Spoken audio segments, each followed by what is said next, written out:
우리 오늘 읽은 시편 141편 3절 말씀 가지고 언어 생활에 승리하자, 이런 내용으로 같이 은혜 나누기 원합니다. 언어 생활에 승리하자. 미 연방 준비 제도라는 것이 있습니다. 미국에 이제 여러 가지 경제를 이렇게 좌지우지하게 되는데 그 의장이 제롬 파월입니다. 그래서 이제 세계 경제는 지금 현재 미 연방 준비 제도, 그러니까 미 연준의 제롬 파월 의장에 의해서 좌지우지 된다, 이렇게 말해도 사실 과언이 아닙니다. 지난달 10월 말에 그분이 이렇게 말했어요. 지금 미 연방 준비 제도에서 이렇게 금리를 동결할 가능성은 90%다. 그러니까 이제 금리를 더 안 올리겠다는 것 아닙니까? 그러니까 그 말 이후에 이 미국 증시가 급격에 올라갔습니다. 주가가 아주 많이 치솟았어요. 반대로 이제 우리나라 이 환율은 급락을 했습니다. 그래서 1,400원까지 이렇게 올라가다가요, 1,200원대로 뚝 떨어져 버렸습니다. 그런데요, 지난 또 11월 9일에는 그런 말 했어요. 만약 인플레이션이 계속 이렇게 확장된다고 하면은 이것을 완화를 시켜야 되겠다. 그러니까 이 말 한마디에 바로 또 이 증시가 뚝 떨어졌습니다. 그래가지고 미국 증시가 이렇게 추락을 하고 반대로 이제 우리나라 환율은 또 올라갔어요. 그래서 지금 이제 1,300원 이제 한 20원 넘어섰는데요. 이 말이라는 게 이렇게 참 중요합니다. 파월 의장의 말 한마디에 세계 경제가 요동을 치는 것이죠. 그리고 많은 사람들이 증권에 투자하거나 아니면 환율을 이렇게 했다가 저축했다가 그거 울고 또 불고, 그런 일이 비일비재합니다. 그래서 이 말이 참 중요한데요. 하버드 대학에서는 연구를 많이 해요, 과제를 가지고. 그런데 보통 1년짜리 몇 개월짜리도 있지만 막 10년 아니면 50년, 100년 계속해서 이렇게 이어가면서 연구를 많이 합니다. 하버드 대학 연구팀에서 연구한 것이 있어요. 사람은 무엇으로 인해서 행복하게 되는 것인가? 그래서 이제 돈이라든가 명예라든가 건강이라든가 인간관계라든가 여러 가지를 이제 80년 동안 724명을 인터뷰하면서 추적 조사했습니다. 그리고 내린 결론이 뭐냐?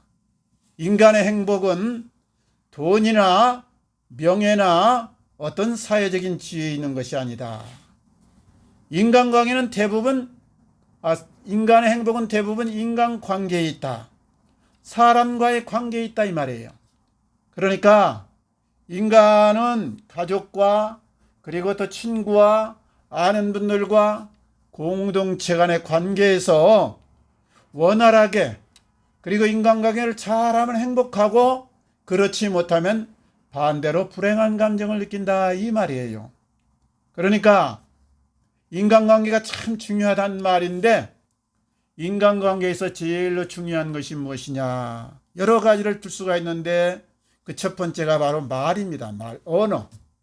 사람이 소통하는 데는 말로 소통하잖아요. 마음이랑은 보이지 않으니까 첫 번째 나타나는 것이 이렇게 말, 그리고 뒤에서 행동, 습관들이 이제 표출되지 않습니까? 그래서 이혼하는 사람들의 그 대부분 출발은 어디서부터 시작하냐? 말에서부터 출발된다. 감정적인 말을 섞고 나쁜 말을 하고 상처를 주고 그러다 보면 갈등이 생기고 나중에 서로 갈라서게 된다, 이 말이에요. 그래서 말이 참 중요합니다. 우리도 그러지 않습니까?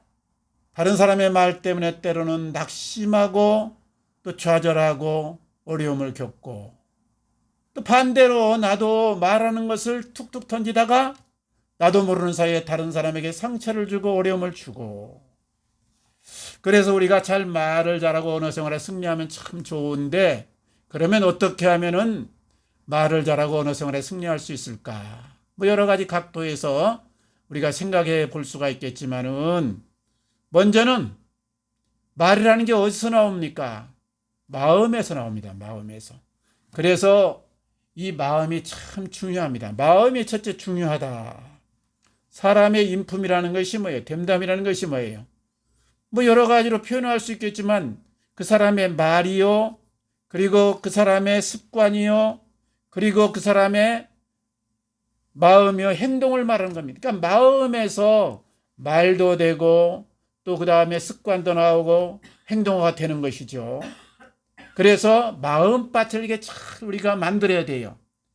그러니까 좋은 말이 어떤 말이고 나쁜 말이 어떤 것이냐. 우리는 좋은 말을 하고 나쁜 말을 하기 싫어하지만은 이게 말이라는 게요, 툭툭툭 튀어나오고 순간적으로 이렇게 나오다 보니까 한번 뱉어놓은 말을 주워 담고 다시 어떻게 추스리기가 참 어렵습니다.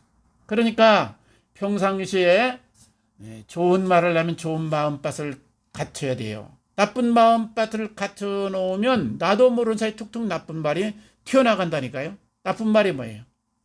부정적인 말이고 사람을 죽이는 말이고 화내는 말이고 절망적인 말이고 헐뜯는 말이고, 우리가 하는 나쁜 말은 어떤 것인지 대충 다 알잖아요. 좋은 말은 뭡니까? 반대적인 거죠. 긍정적인 말, 살리는 말, 그리고 따뜻한 말, 아름다운 말, 고운 말. 예? 그런데 이 출발이 어디냐? 마음이라니까, 마음. 그래서 마음이 중요한데, 마음이 내 마음대로 이게 잘 조절이 되느냐? 이것도 잘 조절이 안 돼. 해보니까 나도 모르게 이쪽으로 마음이 쓸렸다가 저쪽으로 마음이 쓸렸다가 여러 환경이나 여건에 따라서 왔다 갔다 합니다. 그런데 한 가지 원칙은 있어요.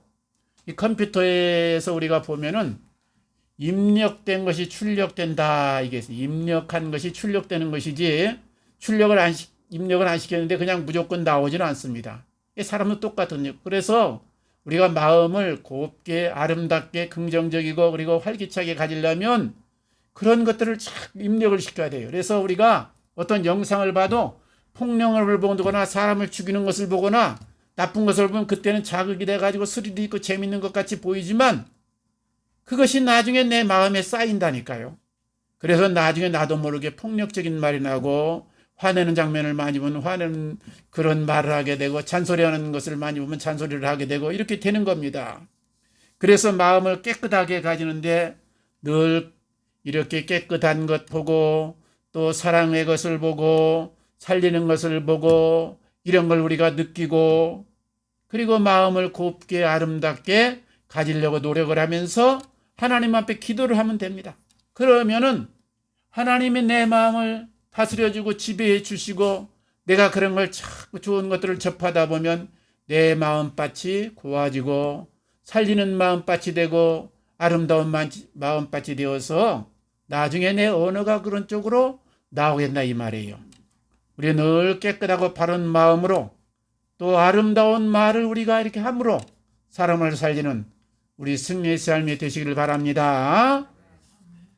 첫 번째는 이제 말을 잘하기 위해서는 마음이 참 중요하다. 두 번째는요, 훈련해야 됩니다. 훈련하고 공부해야 된다. 우리 이제 오늘 말씀을 보면 이 41편은 다윗의 시임과 동시에 다윗이 하나님 앞에 하려는 이 기도문처럼 그렇게 되어 있어요. 그러니까 141편 이 시편이 시임과 동시에 기도문이다 이 말이에요. 다윗의 마음을 그대로 담아서 지금 말하는 건데, 내 입에 파수꾼을 세우시고 내 입술에 문을 지켜주소서. 내 입에 파수꾼을 세우시고 내 입술을 지켜주소서. 무엇입니까? 말 잘하기를, 아름다운 말 그리고 좋은 말 하기를 위해서 하나님 앞에 기도하고 또 그렇게 살려고 마음으로 다짐하고 애썼다 이 말이에요. 사람마다 이 타고난 지능도 다르고 체질도 다르고 또 뭐 IQ도 다르고 감성도 다 다릅니다. 그런데요, 이 타고난 것이 중요하긴 하지만은 그것보다 더 중요한 것은 뭐냐? 후천적인 요인이에요. 후천적인 요인. 어떤 것을 자꾸 입력하고 어떤 것을 공부하고 어떤 것을 자주 반복했느냐 이 말이에요. 바람의 아들 그러면 우리가 딱 떠오르는 사람 있죠. 그 누굽니까? 이종범이지 않습니까? 이종범. 야구 아주 천재라고 하는 이종범. 그 아들이 이정우입니다. 이정우. 이정우도 얼마나 야구를 잘하는지 우리나라 최고 타율을 올리고 여러 가지로 그렇게 인정을 받더니 지금 메이저리그로 가가지고 대박을 낼 지금 이런 찬스만 지금 노리고 있지 않습니까? 그러니까 이종범 밑에 이정우가 나왔다. 그러니까 사람들이 야, DNA가 비슷해서 그런다. 타고나니 선천적인 야구 재능이 뛰어나다. 그런데 그것이 아닙니다. 그런 부분이 아마 조금은 있을 거예요. DNA가 비슷해서 야구적인 감각이 남다르다. 이런 부분이 어느 정도는 있겠지만 그거는 보통 학자들이 10%에서 한 20, 30% 간다. 많으면 한 30% 정도고 후천적인 요인이 8, 90% 차지한다. 이게 정론입니다. 이게. 그러니까 모든 것은 타고난 체질이라든가 감각이라든가 어떤 IQ 같은 것이 조금은 있기는 하지만 그것을 어느 쪽으로 개발했느냐, 후천적으로 반복했느냐, 노력했느냐 이것이 80%, 90%를 차지한다 이 말이에요. 그러니까 이정우가 야구의 천재같이 그렇게 지금 메이저리그에 등극하게 된 것은 아무 노력 없이 저절로 우연히 그냥 타고난 이 DNA만 갖고 된 것은 아니다 이 말입니다. 말하기도 마찬가지입니다. 타고난 것이 말 센스가 있는 사람이 좀 있어요 있기는. 그런데 그것은 조금밖에 안 된다. 10%, 20%밖에 안 된다. 후천적인 것이 아주 중요하다. 그래서 연습하고 공부하고 반복해야 됩니다. 제가 어릴 때 그 별명이 방한퉁수였어요. 방한퉁수. 초등학교 때 방한퉁수. 이게 뭔 말이냐? 퉁수라는 말은 이제 필이라는 말이거든요. 이게 우리 어제 부모님이 지어준 건데 아마 자극을 좀 받으라고. 왜냐 집에서는 제잘제잘 말을 하는데 밖에만 나가면 고개를 푹 숙이고 사람들만 말 있으면은 말을 전혀 못해요. 특별히 여자만 있으면 그냥 완전히 입이 닫아버립니다. 그러니까 부모님들 보기에 이 남자 녀석이 말이 답답하잖아요. 그러니까는 자극을 받으라고 방한퉁수다. 그런데 저는 그게 진짜인 줄 알고 정말 방한퉁수로 집 와서는 제잘거리고 밖에 나가면 딱 입 다물고 아주 오히려 더 그것이 굳어져 버렸다니까요. 근데 언제 말문이 튀었느냐? 제가 마음이 순하다 보니까 부모님 따라서 교회를 계속 다녔어요. 초등학교 때, 중학교 때, 고등학교 때. 근데 이제 교회가 그렇게 크지는 않았기 때문에 인재가 많이 없다 보니까요. 고등학교 때 와가지고 2학년 때 총무를 맡았어요. 총무. 학생의 총무. 총무는 이제 뭐 각 부서를 관할도 하지만은 무엇보다도 예배 말미에 가서 광고를 해야 됩니다. 광고. 앞에 나가가지고 사람들이 있는 데서 교회 소식을 전해야 된다 이거예요. 처음에 총무가 딱 돼가지고 나가서 섰는데 입이 덜덜덜 안 나오는 거예요. 딱 굳어버렸습니다. 그러나도 말을 못하는데 지금 뭐 몇십 명이 앉아있으니 이게 그러니까 또 학생들이 얼마나 웃습니까? 그래가지고 어떻게 지나갔는지 모르겠어 첫 시간이. 근데 다음에도 또 가서 해야 되고 다음에도 해야 되고 좌우지간에 끝나고 교회는 안 나갈 수가 없고 그래서 어떻든 나가서 행설수설 뭔가 떠들고 내려왔는데 이렇게요. 한 달 가고 두 달 가고 몇 달이 지나니까 밖에 나가서 이렇게 쫙 몇십 명을 바라보는데 마음이 편안해지더라고. 그리고 한 사람 놓고 말하는 것처럼 말이 나오더라고요. 이게 자연스럽게 술술 되더라니까요. 이게 그렇습니다. 세상 모든 것은요. 마음먹기에 달렸어. 마음먹기에 달렸어. 나는 원래 말을 못한다. 그리고 연습을 안 하면 계속 말 못하는 겁니다. 굳어져 버리는 겁니다. 그런데 한번 해보자. 도정정신을 가지고요. 공부하고 연습하고 반복하면 잘하게 돼 있어요. 요즘 얼마나 좋은 세상입니까? 딱 유튜브만 열고 거기다가 제목을 딱 써요. 말 잘하는 법, 연설 잘하는 법, 강의 잘하는 법, 대인관계 어떻게 하는 법 딱 치면요. 영상이 몇십 개 딱 뜹니다. 그거 한 20분, 30분 들어보면요. 저 유튜브로 공부 많이 하는데 그거 들으면 나도 모르게 입력이 짝짝 돼. 들을 때는 잘 몰라. 근데 나중에 딱 그것이 체질화가 되더라니까요.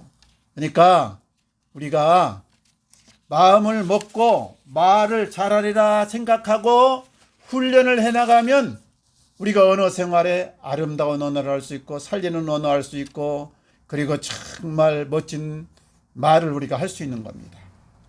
그 말하는 이제 팁이 여러 가지가 있겠지만은 한 가지 제가 말씀드리면은 늘 상대방 중심으로 말해서 상대방 중심, 내 중심으로 하지 말고 상대방 중심으로 해야 된다. 야고보서 1장 19절 말씀인데요. 형제들아 너희가 알지니 사람마다 듣기는 속히하고 말하기는 더디하라. 성내기도 더디하라. 여기서 이제 요약을 해보니 내용이 뭡니까? 듣기를 많이 하라 이 말이에요. 듣기를. 말 먼저 하려고 하지 말고 듣기부터 하라 이 말이죠. 그 다음에 말하기는 더디하라 그래서 내 말을 줄이라는 말이고 천천히 하라는 말이에요. 천천히 하라는 말. 말 잘하려면요. 듣기 잘하고 천천히 두 가지만 실천해도 아주 이게 딴 사람들이 듣기 부드럽게 보입니다. 그 다음에요. 순간적인 감정에 휘말리지 말아라. 나는 원래 성질이 그래. 원래 성질 그런 사람 없다니까요. 반복하다 보니까 그쪽으로 발달해서 그런다니까요. 그러니까 천천히 순간적인 감정에 휘말리지 말고 생각하라 이 말이잖아요. 그래서 이제 말 못하는 사람이 특징이 있는데요. 말 못하는 특징이 뭐냐? 자기중심적이고 너무 말이 빠르다는 거예요. 자기중심적이다.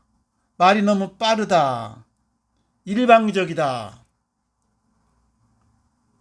말하려면 첫 번째가 듣기를 잘해야 된다. 듣기. 근데 누구나 다 이 지식은 있어요. 듣기를 해야 된다 하는데 누가 하냐 말을 꺼내면 우리는 순간적으로 즉시 답해줍니다.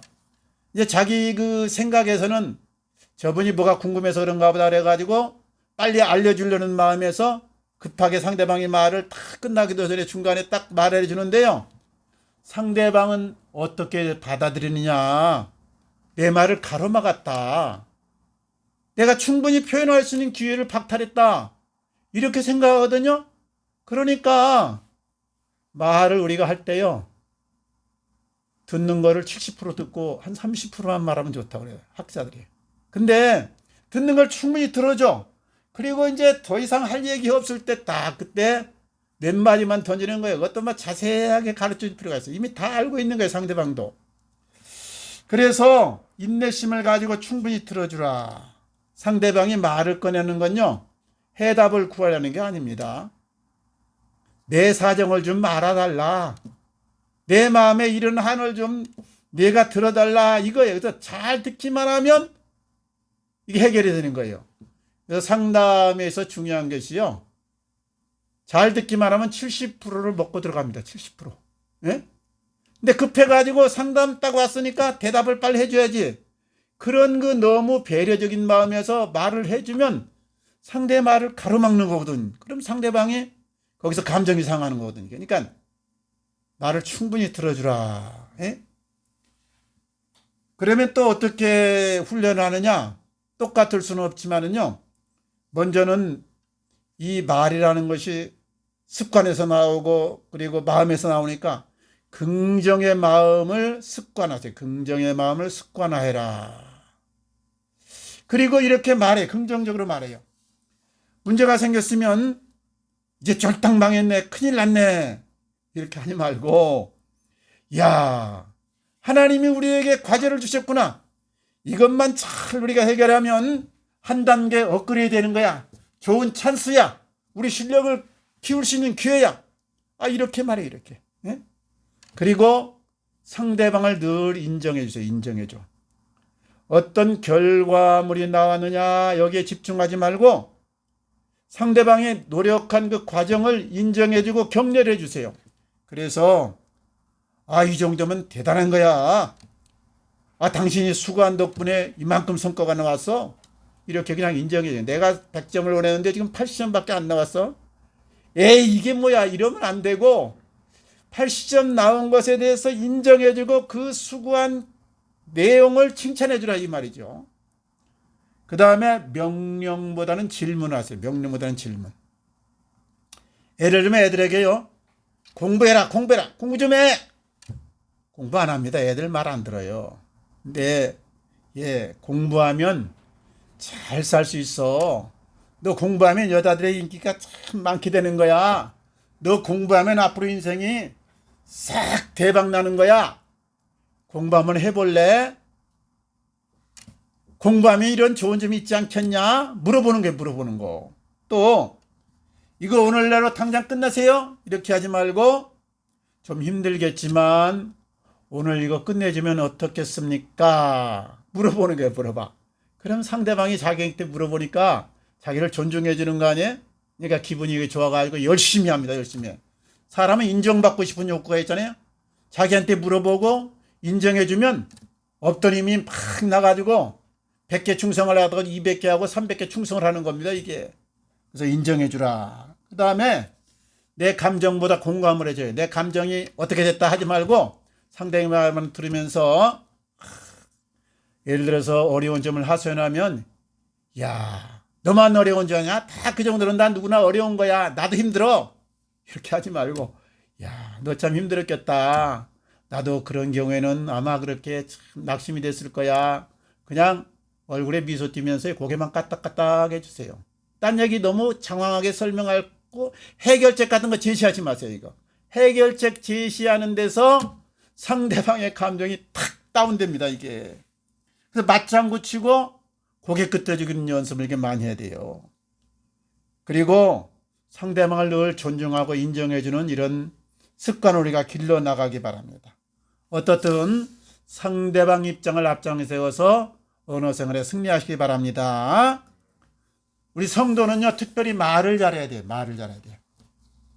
많은 분들이 교회 다닌다 그러면요, 야, 말쟁이다. 말 잘하겠구나. 이런 생각을 속으로 은근히 합니다. 왜 그러냐면은, 그럴 수밖에 없어요. 우리는 그래도 매주 한 번씩 교회에 나와서 설교 말씀을 듣지 않습니까? 듣기를 많이 해요. 한 30분, 40분 듣습니다. 또 교인들끼리 서로 만나서 이 얘기 저 얘기 하다 보면 대화를 나눕니다. 그러니까 말할 기회가 많고 들을 기회가 많은 거예요. 그러니까 자연히 그 심력이 돼가지고 나도 모르는 사이에 말 잘하는 사람이 되는데요. 우리 성도들의 모델이 예수님 아닙니까? 예수님. 예수님이 이 땅에 오셨습니까? 그 높고 귀한 보좌를 버리고 이 땅에 인간의 모양으로 왜 오셨느냐? 우리를 살리기 위해서. 그래서 십자가에서 죽으셔 피 흘려가지고 죄값을 치르고 우리를 영원한 형벌에서 건지기 위해서. 그런데 예수님이 이 땅에 33년간 사시면서 하신 일은 우리들의 인생 롤 모델로 이렇게 살라는 것을 보이기 위해서 그렇게 사신 겁니다. 예수님이 뭐 하셨어요? 사람들이 문제를 가지고 하소연하고 여러 가지 어려움 가지고 오면 늘 위로하고 따뜻하게 대하고 한 번도 주님은 거절하지 않고 피곤하시고 힘든 가운데서도 사람들을 따뜻하게 맞아줍니다. 그리고 영육간에 병든 자들, 어려움 당한 자들의 문제를 해결하고 치료해 주시고 그리고 백성들을 가르치고 제자들을 양육하는데 그 3년간의 생애를 바칩니다. 우리도 이렇게 살아가는 얘기예요. 그리고 주님께서 마지막 유언같이 세상을 떠나시면서 승천하시면서 뭐라고 했습니까? 마가복음 16장 마지막에 보면 나오잖아요. 너희는 온 천하에 다니며 복음을 전파하라. 사도 바울이 믿음의 아들 디모데에게 마지막 부탁한 말이 뭐냐? 하나님과 살아있는 자와 죽은 자를 심판하실 예수 그리스도 앞에 내가 엄히 명하노니 너는 말씀을 전파하라. 때를 얻든지 못 얻든지 항상 힘쓰라. 지금 무슨 말입니까?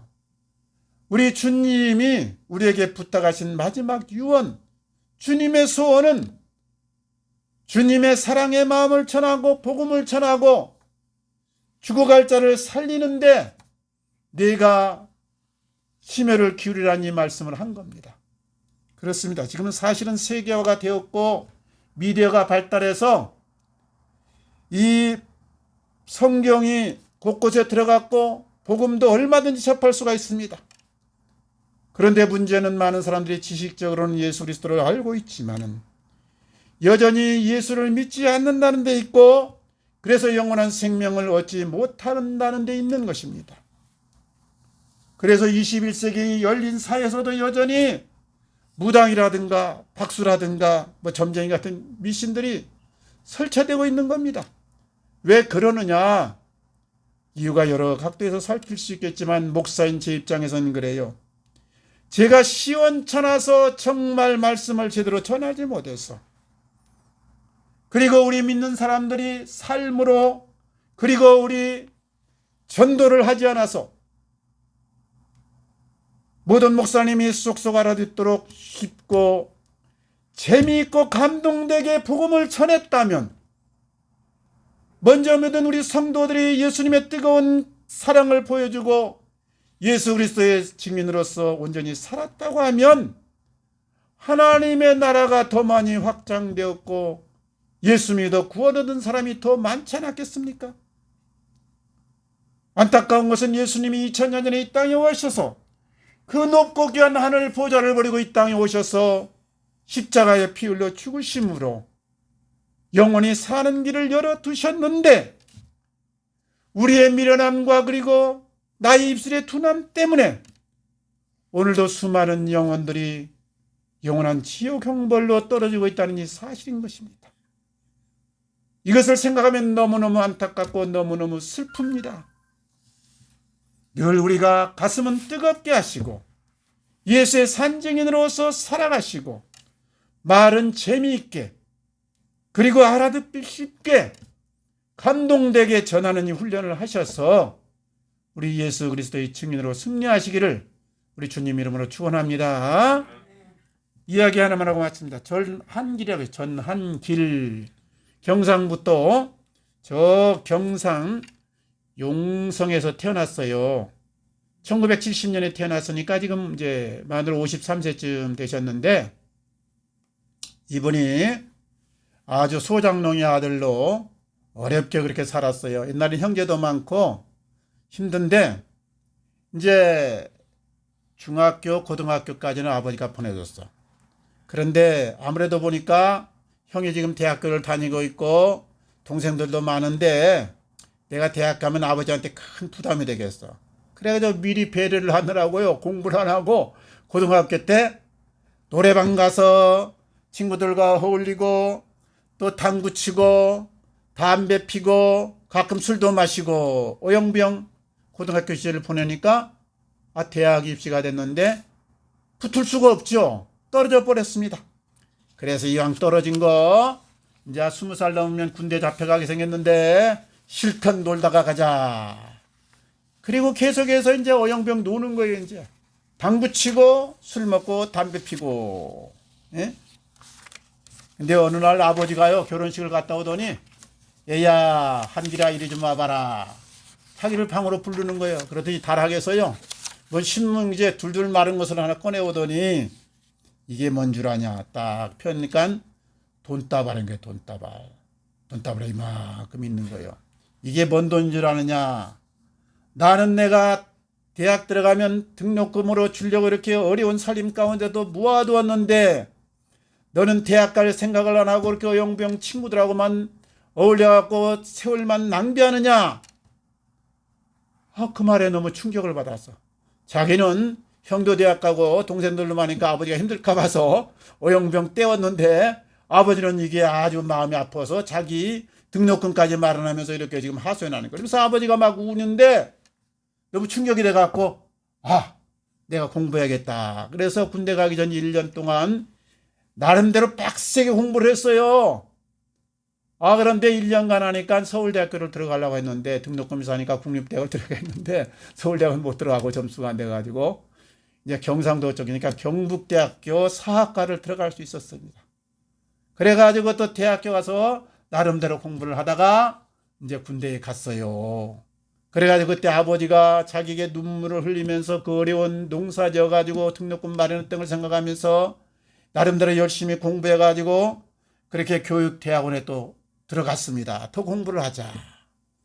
대학원에 들어갔더니 등록금이 많은데 이게 충당할 길이 없어. 그래서 알바를 하자. 어떻게 알아보다가 학원 강사 자리가 하나 있다는 거예요. 임시 강사 자리. 그래가지고 이제 임시 강사로 들어가가지고는 나름대로 교재를 준비하고 연구를 하고 또 새로운 비법을 또 가지고 열정을 가지고 막 강의를 했더니 학생들에게 먹혀 들어가는 거예요. 학생들이 막 몰려오는 거예요. 그러니까 입소문을 타고 유명 또 학원에서 자기를 스카우트 해주는 거예요. 돈 이만큼 줄 테니까 우리 저기 학원에 와서 강의를 좀 해달라. 그래가지고 이제 대구에서 제일로 유명한 학원이 이제 스카우트 돼가지고 자기 전공이 이제 국사인데 국사를 가르쳤습니다.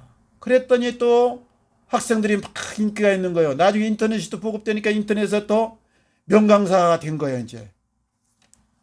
그래가지고는 이 강의도 맡아달라, 저 강의도 맡아달라. 그래서 자기는 국사만 했는데 국사도 맡고 지리도 맡고 경제도 맡고 사회 과목을 다 맡았어, 이제 자기가. 대박을 내니까. 학원 측에서는 학생이 많아 일단 수입이 되는 거 아니에요? 그래가지고는 이제 일타 강사를 했습니다. 일타 강사는요, 요즘 수입이요, 조금 얕은 일타 강사는 한 1년에 10억 되고, 많으면 50억, 100억을 이게 육박해요. 그러니까 이제 그 분야에서 최고다 이거지. 우리나라 최고 강사. 예?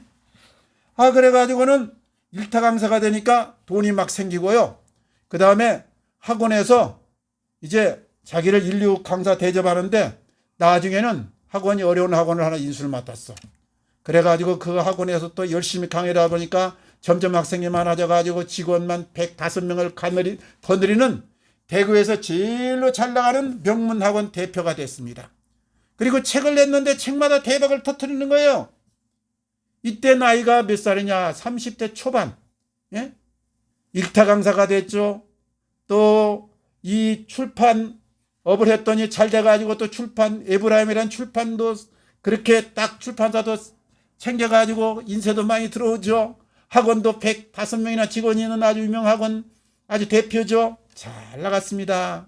그러니까 이 좋은 점이 있는데요. 인기는 좋은데 자기 마음이 아나무인격이 되고 사람이 이제 좀 건방져졌어. 그리고 신앙적으로는 점점점 퇴보를 해가지고 에이 교회 좀 쉬어야겠다. 이번에 학생들 오는데 이제 신앙생활에 점점 등한시되었습니다. 그렇게 한참 한 2년 동안 잘 나갔는데요. 정부 시책이 바뀌는 겁니다. 국사가 이제 수능시험 제도에서 이제 밀려나게 되고 또 공무원 시험도 바뀌어가지고 국사가 필수 과목이 안 되는 거예요.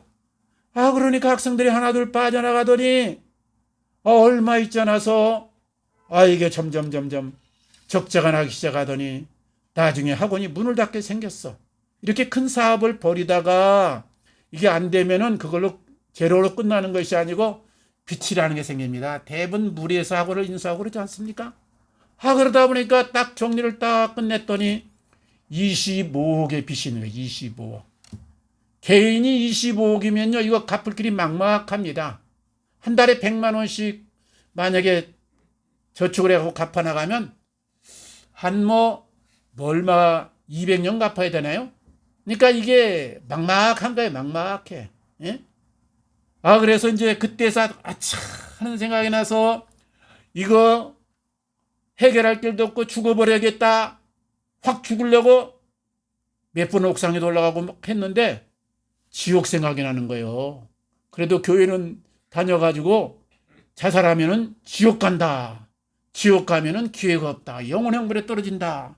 겁이 나가지고 할 수 없이 이제 집에 앉아가지고 할 일 없어갖고 딱 이렇게 텔레비를 켰더니 CBS 방송에서 김진호 목사님이 설교를 하시는 거예요. 근데 그때 와서 닿은 말씀이 그 목사님이 그러는 거예요. 너무 힘들고 진퇴양난이고 도저히 길이 안 보이거들랑 목을 한번 쓱 만져보고 콧구멍을 한번 쑥 쑤셔봐라. 막아봐라. 만약에 숨을 쉴 수 있다고 하면은 살아있는 거다. 그리고 살아있다고 하면 반드시 기회가 온다. 하나님이 반드시 살아있으면 기회를 주신다. 그 말이 가슴에 탁 꽂히는 거예요. 그래서 바로 이거다. 바짝 엎드려고 그 순간 하나님 잘못했습니다. 그동안 제가 교만했고 제가 하나 무인이었습니다. 하나님은 뒷전이었습니다. 한 번만 더 기회를 주십시오. 내가 어찌해야 됩니까? 그리고 그날부터 계속 이제 말씀을 읽고 기도하고 시간을 정해놓고 말씀을 읽고 기도하는데 어느 날 깨달아졌어요. 첫째 깨달음, 여호와 이레다. 하나님의 때를 기다려야겠구나. 둘째 깨달음. 가정을 지켜야겠구나. 돈은 없고 빚의 계적 쪼들리니까 아내하고 이 갈등이 있지 않습니까? 남자는 돈 안 갖다 주면 바가지가 이게 여자가 심해지는 거거든요. 그러니까는 싸우게 되는데 파산할 거 어쩔까 막 가정을 깰까 했는데 아니다. 이 때를 넘겨야 된다. 지금 힘들다고 헤어지면 나중에 후회할 것이다. 이 생각이 드는 거예요. 셋째 깨달음. 파산 신청을 하지 말자. 법적으로 파산 신청을 해서 내가 자유로워지면 나는 홀가분하겠지만은 나를 믿고 돈을 빌려준 사람들에게는 내가 영원한 빚쟁이가 되고 결국 그들에게는 배신자가 될 것이다. 그런 마음이 드는 거예요. 그래서 하나님 앞에 기도하면서 내가 하나님 기뻐하는 일을 하겠습니다. 그 어려운 가운데 부모님에게 그리고 형제들에게 복음을 전했습니다. 얼마 후에 시험제도가 바뀌었어요. 그래서 공무원 시험에 국사가 필수로 들어오고 이 대학 입시 시험에서도 한국사가 아주 중요한 위치를 차지하게 되었습니다. 그러다 보니까 다시 길이 열리지 않습니까? 다시 강의를 했어요. 그래가지고 EBS에서 1타 강사, 제일로 시청률이 높은 강사다 이 말이죠. 어느 분야나요 1인자가 되면 명예나 돈은 그냥 따라오는 겁니다. 운동계나 음악계나 뭐 이거 강의도 마찬가지 1타만 되면 돈은 그냥 따라오는 거예요. 그래서 책을 냈어요. 베스트셀러입니다. 인쇄만 몇 억씩 들어옵니다. 그래서 지금은 다 비청산하고 문제 다 해결되었습니다. 인쇄 들어온 건 하나님 앞에 너무 감사해서 전부 기부하고 있습니다. 그래서요, 저 경산에서 기부왕으로 등극을 했고, 그리고 또 국세청에서 세금을 너무 착실하게 잘 낸다. 1타 강사 같으면 막 10억, 20억 내는 경우가 있거든요. 그러니까 이거 띄어먹거든요. 5억만 내야겠다. 3억만 내야겠다. 근데 착실하게 납부했대요, 자기는. 왜? 내가 하나님의 사람으로 본을 보여야 된다. 이 마음 때문에. 그래서 기부를 해서 또 국세청으로부터 표창장도 받았어요. 그분 별명이 뭐냐면 따뜻한 쓴소리예요. 따뜻한 쓴소리. 예? 그러니까 쓴소리를 많이 하고 욕을 많이 하는데 그 내용의 마음은 따뜻하다 이 말이에요. 그분이 이렇게 말합니다. 인생은 롤러코스터를 타는 것 같아서 오르기도 하고 내리막도 있습니다. 그러나 어떤 때든지 낙심하지 말고 포기만 하지 말고 올라간다고 우쭐만 하지 않고 초지일관하기만 하면 하나님이 반드시 승리하게 할 것입니다. 일에 성공하려면 일에 미치고 행복한 인생을 살려가면 감사한 마음을 품기 바랍니다. 우리에게 주어진 모든 것은 은혜입니다. 위로는 하나님의 은혜요, 옆으로는 나를 사랑하는 사람들의 은혜입니다. 이분이 이제 명언이 별명이 두 가지인데 따뜻한 쓴소리하고 명언 제조기예요. 그래서 중간중간에요 학생들에게 아주 이런 좋은 말을 해줍니다. 지금은 매일 일어나면요 아침에 일어나서 말씀 보고 그리고 기도합니다. 그리고 하나님 오늘 또 어떤 복음을 내가 학생들 가슴에 심어줄까요? 강의도 준비하지만 하나님의 말씀을 전하는 데 심혈을 기울입니다. 그리고 하나님께서 그분을 열어서 많이 지금 사용하고 있어요. 사랑하는 성도님들, 우리 성도는 특별히 언어 생활에 승리해야 됩니다. 왜냐?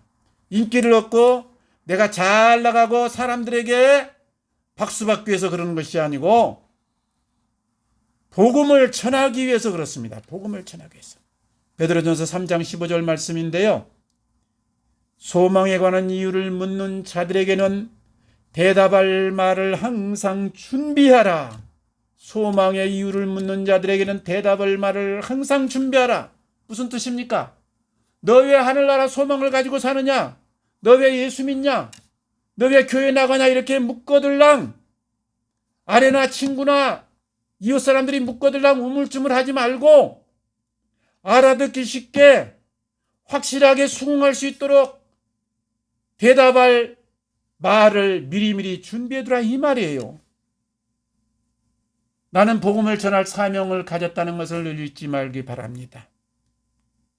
그래서 우리 삶으로 준비된 말로 예수 그리스도의 생명을 전하시면서 우리 언어 생활에 승리하시기를 우리 주님의 이름으로 축원합니다. 같이 기도하겠습니다. 감사합니다.